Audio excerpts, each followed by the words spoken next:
दोस्तों, इस film south bound की कहानी एक अजीब सी हाईवे के बारे में है। एक सुनसान इलाका जहां पर अगर कोई इंसान चला जाए तो वो हमेशा के लिए एक ना खत्म होने वाले काल चक्र में फंस जाता है। बाकी वीडियो में देखेंगे क्या हुआ। चैनल पर नए हैं तो सब्सक्राइब करना ना भूले।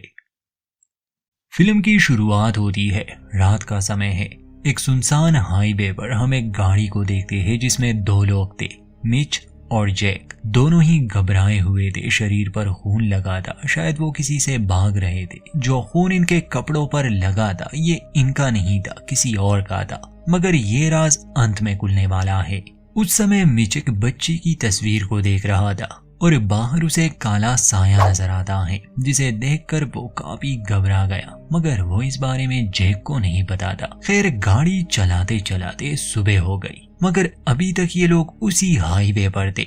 रास्ते में इन्हें एक गैस स्टेशन नजर आया, इसलिए ये रुकते हैं और वहां के कैफे में चले जाते हैं। वहां मौजूद कैशियर उन दोनों को अजीब नजरों से देख रही थी, क्योंकि इन दोनों की हालत बदतर थी। इसलिए जैक खुद को साफ करने के लिए वॉशरूम चला गया, जबकि मिच वहीं बैठा उसका इंतजार कर रहा था। तभी अचानक उसे महसूस हुआ जैसे वहां भूकंप आया हो।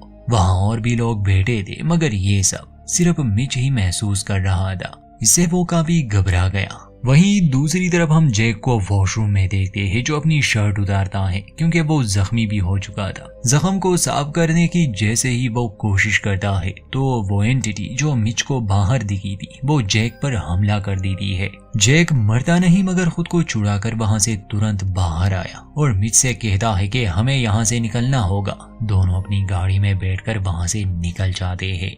मगर एक अजीब बात होती है, कुछ दूर जाने पर वो वापस से उसी गैस स्टेशन पर लौट आए और इस बार वो कैशियर बाहर खड़ी थी, जो उन्हें अजीब तरह से देख रही थी। इन दोनों को समझ नहीं आता कि अभी अभी हुआ क्या, ये लोग वापस स्टेशन कैसे पहुंच गए। खैर, जैक दोबारा गाड़ी आगे बढ़ाता है मगर वापस से उसी गैस स्टेशन पर पहुंच जाता है। तीसरी बार भी ऐसा होता है, चौथी बार भी। ये दोनों एक लूप में फंस चुके थे। जैक गाड़ी का रुख दूसरी तरफ मोड़ देता है। अचानक से मिच का इरादा बदल गया। वो कहता है कि रुको, आगे मत जाओ। मिच गाड़ी से उतर जाता है। जैक उसे समझाता है कि चलो, हमें आगे बढ़ते रहना है, हमें घर जाना है। तो मिच पूछता है कौन सा घर। वो निराश हो चुका था, कहता है कि तुम जाओ, मैं यहीं पर रुकूंगा। यहाँ से निकलने का कोई फायदा नहीं, ये सब हमारी वजह से हुआ, वो हमें लेने आए हैं। जैक उसे समझाता है कि हमने ये सब कैथरीन के लिए किया, मगर मिच उसकी बात नहीं सुनता। वो कहता है कि तुम पागल हो गए हो, तुम्हें मरना है तो मारो, मैं यहाँ से जा रहा हूँ। जैक जैसे ही गाड़ी में बैठ जाता है, अचानक से वो काला साया, वो डीमन हमला कर देता है और काफी बेदर्दी से जैक को मार देता है। ये सब मिच की नजरों के सामने ही हुआ। उसे लग रहा था कि अगली बारी उसकी है, मगर अजीब बात थी कि वो राक्षस वहां से गायब हो गया। अब मिच पास के एक मोटल रूम में जाता है जो बहुत अजीब था। हर दरवाजे के पीछे एक अलग ही जगह थी, दीवारों पर खून ही खून था और सारा सामान बिखरा पड़ा था। तभी मिच को अपनी बेटी कैथरीन दिखाई दी, जो उसे मदद मांग रही थी। मिच उसके पीछे जाता है मगर कैथरीन उसके हाथ नहीं आती और वो यहाँ वहाँ भागती है, जोर जोर से चिल्ला रही थी और उसकी आवाज से मिच पागल हो रहा था। ये एक ना खत्म होने वाला दर्द था, जिसमें मिच हमेशा अपनी बच्ची को बचाने के लिए भागेगा, मगर उसे अपनी बच्ची मिलेगी नहीं। बाहर दिखाया जाता है कि एक हाउसकीपर उसे कमरे के बाहर डू नॉट डिस्टर्ब वाला साइन लगा देती है। अब दूसरे इंसान की कहानी शुरू होती है, जो पास के ही कमरे में थी। किम, ईवा और सैडी। सैडी मेन कैरेक्टर है। ये तीनों ही लड़कियां एक रोड ट्रिप पर निकली थी। इन्हें कॉन्सर्ट में जाना था। इस मोटल में रात बिताने के लिए रुकी थी। ये अभी अभी जागी है। अपनी वैन लिए ये सफर पर निकल जाते हैं, मगर रास्ते में वैन का टायर फट गया। इन्हें रुकना पड़ा। जीपीएस भी काम नहीं कर रहा था और कॉल भी नहीं लग रही थी। अब इन तीनों के पास और कोई रास्ता नहीं सिवाय किसी के मदद के इंतजार का। कुछ घंटे वहां बैठे रहने के बाद वहां से एक गाड़ी गुजरती है जिसमें एक कपल था। वो बताते हैं कि टाउन में दूर दूर तक कोई घर नहीं, उनके घर पर एक स्पेयर टायर है, वो चाहे तो उनके साथ जा सकते हैं। सैडी को ये ठीक नहीं लगता, लेकिन पिछले कुछ घंटों में उन्हें कोई और मदद नहीं मिली, इसलिए न चाहते हुए भी उन्हें उस कपल के साथ जाना पड़ा। गाड़ी में सैडी की नजर एक ट्रैप पर गई।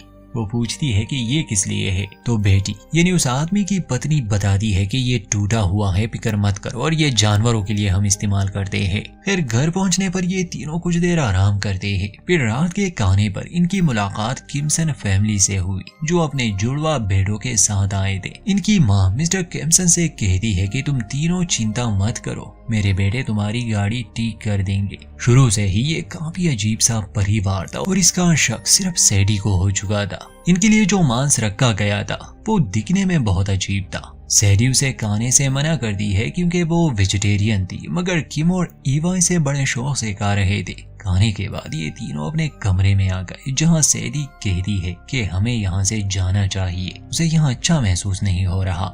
अजीब था कि किम सैडी से केट के बारे में बात करती है और हमें पता चलता है कि केट दरअसल इनके बैंड की चौथी सदस्य थी, जिसकी एक एक्सीडेंट में मौत हो गई थी, और किम सैडी को इसका जिम्मेदार ठहरा रही थी। वो बातें कर ही रहे थे कि तभी किम काले खून की उल्टियां करने लगी। सैडी जल्दी से उसके लिए टॉवल लेने बाथरूम गई। वहाँ ईवा भी वॉमिट कर रही थी। ये देखकर वो बहुत डर गई। वो बाहर जाकर उन सबको बताती है कि मेरे दोस्तों की तबीयत अचानक बिगड़ गई, हमें उन्हें हॉस्पिटल ले जाना होगा। तो बेटी कहती है कि इसकी जरूरत नहीं, ये होना नॉर्मल है, शायद इसकी वजह खाना हो, हमारे पास इसकी दवा है, इससे वो ठीक हो जाएंगी। अब डेल 2 ग्लासेस में कुछ डालकर उन दोनों को पिला देता है, जिससे उनकी उल्टियां तो बंद हो गई और वो सोने के लिए बेड पर लेट जाती है। ये लिक्विड पीने के बाद दोनों ही अजीब अजीब सी बातें कर रहे थे, जैसे वो हिप्नोटाइज हो गए हो। हालांकि सैडी वहां से निकलना चाहती थी, मगर वो किम और ईवा को अकेले भी तो नहीं छोड़ सकती थी, इसलिए वो भी वहां रुक गई। थोड़ी देर में उसकी भी आंख लग गई। आधी रात को उसकी आंख खुली तो वो देखती है कि ईवा और किम बेड पर नहीं थे। वो उन्हें ढूंढने बाहर चली गई।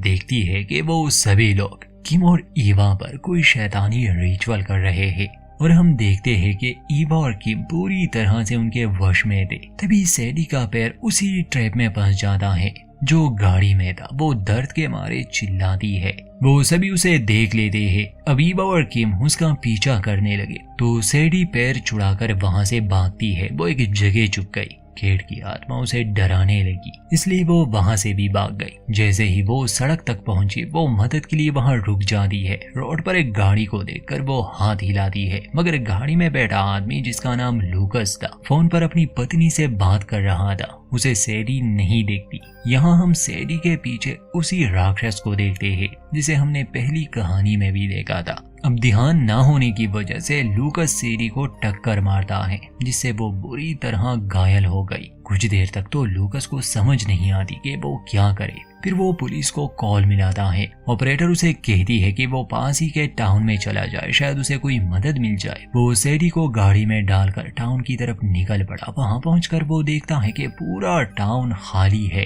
खैर थोड़ी दूरी पर उसे एक हॉस्पिटल नजर आया। वो सैडी को उठाकर हॉस्पिटल के अंदर ले जाता है, मगर हॉस्पिटल भी पूरा खाली था। इस बीच सैडी का पैर बुरी तरह से टूटकर लूकस के हाथ में आ जाता है। वो उसे एक स्ट्रेचर पर लिटाता है। वो बिल्कुल अकेला था। सैडी तड़प रही थी और समझ से बाहर था वो करे भी तो क्या। वो अभी भी ऑपरेटर से संपर्क में था। ऑपरेटर उसे कहती है कि हमारे साथ लाइन पर एक डॉक्टर है जो तुम्हारी मदद कर सकता है। वो तुम्हें जैसा कहे वैसा करते जाओ। डॉक्टर उसे पूछता है कि सैडी की सांसें कैसे चल रही है। लूकस कहता है कि उसे सांस लेने में दिक्कत हो रही है, इसलिए डॉक्टर उसे बताता है कि तुम्हें उसकी एक सर्जरी करनी पड़ेगी। कोई चारा न होने पर लूकस मान जाता है। डॉक्टर कहता है कि सैडी के मुंह में हाथ डालकर उसके सांस की नली तक एक पाइप ले जाओ और फिर उसके पेट पर एक कट मारो। लूकस ऐसा करता है। डॉक्टर कहता है कि अब उसके पेट में हाथ डालकर उसके फेफड़ों पर जोर दो। लूकस को ये सब ठीक नहीं लग रहा था, मगर वो ऐसा ही करता है और ये सब सैडी के लिए बहुत ही दर्दनाक था। जैसे ही लूकस उसके फेफड़ों को दबाता है, सैडी की मौत हो गई, क्योंकि ये सब बर्दाश्त से बाहर था। उसकी मौत की खबर सुनकर कॉल पर जो लोग थे वो अजीब तरह से हंसने लगे, जिससे लूकस बौखला जाता है। समझ गया वो कि ये एक ट्रिक थी। वो लोग चाहते थे कि वो सैडी को मार दे। लूकस हॉस्पिटल से बाहर जाने की कोशिश करता है, मगर कोई फायदा नहीं था। दरवाजा बंद था। अब लूकस तक हार कर वही बैठ गया। थोड़ी देर बाद उसका फोन बजता है। कॉल पर वही लोग थे जो लूकस पर हंस रहे थे। लूकस कहता है कि मैं ये सब डिजर्व नहीं करता। मैं एक अच्छा इंसान हूँ, मैंने आज तक किसी को नुकसान नहीं पहुँचाया। ये लड़की खुद मेरे गाड़ी के सामने आ गई, इसमें मेरी क्या गलती थी? मुझे कैसे पता होता ये सब होगा? और फिर मैंने उसे बचाने की पूरी कोशिश की। इस पर वो ऑपरेटर उसे कहती है कि हाँ, तुम सही कहते हो, तुम्हारी इसमें कोई गलती नहीं थी, इसलिए तुम जा सकते हो। लूकस पूछता है कि ये तुम्हारी कोई और चाल तो नहीं? तो ऑपरेटर कहती है कि नहीं, अब जाकर एक लॉकर ढूंढो जिसमें तुम्हें कुछ साफ कपड़े मिलेंगे, उन्हें पहनकर यहाँ से निकल जाओ। लूकस ऐसा ही करता है, वो अपने शरीर पर लगा खून साफ करके नए कपड़े पहनता है और फिर बाहर अपनी गाड़ी के पास आता है। लेकिन वो देखता है कि वहाँ उसकी गाड़ी जैसी एक दूसरी गाड़ी भी थी जिसमें उसका सारा सामान पहले से ही मौजूद था। लूकस उसी गाड़ी को लेकर टाउन से निकल जाता है। जाते जाते वो कॉल काट देता है। लूकस की कहानी भी गई। अब सीन शिफ्ट होता है एक फोन बूथ पर, जहां हम एक औरत को देखते हैं। असल में यही औरत लूकस को इंस्ट्रक्शंस दे रही थी। अपना काम पूरा करने के बाद ये औरत यहाँ के एक बार में आती है। इसका नाम सैंडी है। इतना तो आप समझ गए होंगे कि ये जगह एक नर्क है और यहाँ रहने वाले शैतान सैंडी भी उन्हीं शैतानों में से एक है जो जहन्नुम में अपना काम करते हैं, यानी पापियों को सजा देना। सैंडी बार में आती है जहां एल नाम का एक बारटेंडर और वेरन नाम का एक आदमी, जो असल में आदमी नहीं मगर डीमंस थे। एल सैंडी से दरवाजा बंद करने पर बहस करने लगा। इसी बीच वहां पर डैनी नाम का एक आदमी अंदर आया। डैनी एक इंसान था, कोई डीमन नहीं। उसके हाथ में एक शॉटगन थी और वो अपनी बहन की तस्वीर दिखाकर कहता है कि क्या किसी ने इसको देखा है? एल कहता है कि हाँ। वॉरेन उसे शांत रहने को कहता है मगर डैनी उसकी बात नहीं सुनता। जब वो एल से बात कर रहा था तभी डैनी अपने डीमन वाले रूप में आकर अपने भयानक नाखूनों से डैनी की कमर जख्मी कर देता है, जिस पर डैनी शॉटगन से उसके हाथ को ही उड़ा देता है और बंदूक की नोक पर एल को अपने साथ चलने को कहता है। वो एल से कहता है कि मुझे मेरी बहन के पास ले चलो। वहां पहुंचकर डैनी देखता है कि उसकी बहन टैटू बनाने का काम करती है। शायद नर्क में इसे यही एक काम मिला था। वो जेसी को अपने साथ चलने को कहता है। जेसी नहीं मानती तो डैनी जबरदस्ती उसे गाड़ी में बिठाकर वहां से निकालता है। जेसी उसे समझाती है कि ये दुनिया मेरे जैसे लोगों के लिए बनी है और मैं यहाँ खुश हूँ। यहाँ वही लोग आए हैं जिन्होंने भयानक पाप किए हो। डैनी कहता है कि तुम पापी नहीं हो।